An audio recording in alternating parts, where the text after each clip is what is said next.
ধন্যবাদ। সদায় গাই থকা নহয়, যদিও গোসাঁই ঘৰত জন্ম হৈছোঁ, গোসাঁই পোৱালিৰ কাৰণে চাগে গাত সোমাই আছে কাৰণে গাব পাৰিছোঁ।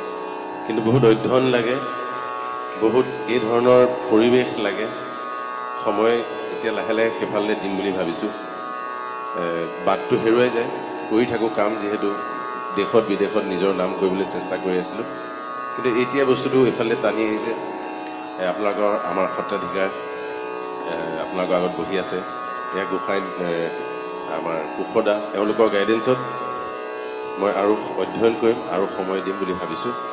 আৰু আজিকালি ল'ৰা ছোৱালীয়ে খোলটো শিকিব লাগে, সকলোৱে গাব লাগে, নাচটো শিকিব লাগে। সত্ৰীয়া নাচৰ যিখিনি তলৰ গীত মইতো বাৰে বাৰে কৈ থাকোঁ, সত্ৰীয়া নাচটো এটা মেজৰ ডান্স হিচাপে লোৱা হৈছে গোটেই ভাৰতবৰ্ষত, 8টা মেজৰ ডান্সৰ ভিতৰত। এই নৃত্যটোৱে কিন্তু এতিয়াও ওপৰৱালাৰ কাৰণে, ওপৰজনৰ কাৰণে কৰা হয়।